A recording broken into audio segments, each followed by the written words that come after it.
வணக்கம். சேனலை சப்ஸ்கிரைப் செய்து தினந்தோறும் ஜோதிட ரகசியங்களை தெரிந்து கொள்ளுங்கள்.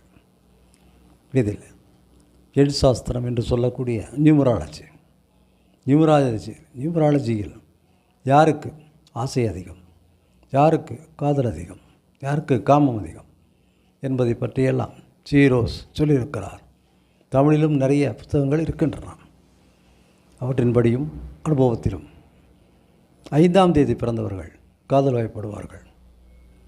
1ஆம் தேதி பிறந்தவர்கள் 1, 10, 19, 28 மற்றும் 5, 14, 23ஆம் தேதி பிறந்தவர்கள் காதல் வயப்படுவார்கள். மோஸ்ட் அட்ராக்டட் பீப்புள், மிகவும் கவர்ச்சிகரமானவர்கள், அடிக்கடி காதல் வயப்படுபவர்கள் 2ஆம் தேதி பிறந்தவர்களே. 2, 11, 20, 29ஆம் தேதி பிறந்தவர்கள் காதலிப்பார்கள், காதலுக்கு அடிமையாக இருப்பார்கள். அவர்கள் எல்லாவற்றையும் காதலிப்பார்கள். எல்லாவற்றையும் என்றால் காரு, வீடு, வாசல், வாகனம், நகை, நட்டு, ஆண், பெண், இப்படி எல்லாவற்றையும் அவர்கள் காதலிப்பார்கள். காதலுக்கென்றே பிறந்தவர்கள் என்று சொல்லலாம். சந்திர அம்சமானவர்கள் அடிக்கடி மனமாற்றம் இருந்தாலும், அடிக்கடி மாறக்கூடிய குணங்கள் இருந்தாலும் அவர்களிடம் காதல் பண்பு அதிகம், ஆசையும் அதிகம். 2ஆம் தேதி பிறந்தவர்கள் காதலில் சேர்ந்தவர்கள். 6ஆம் தேதி பிறந்தவர்களுக்கு முதல் காதலே வெற்றி தரும். 5ஆம் தேதி பிறந்தவர்கள் போராடி பலரை செலக்ட் செய்து ஒருவரை காதலிப்பார்கள்.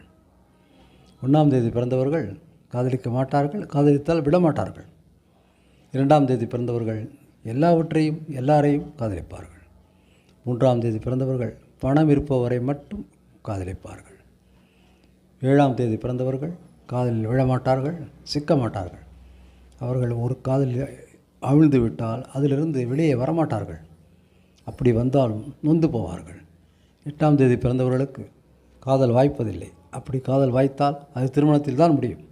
சிக்கலோ பிடித்துக்கிறதோ பிடிக்கவில்லையோ திருமணத்தில் முடியும். 9ஆம் தேதி பிறந்தவர்கள் 9, 18, 27 பிறந்தவர்கள் காதலில் நேர்மையாகவும் திறமையாகவும் தைரியமாகவும் இருந்து சாதிப்பார்கள்.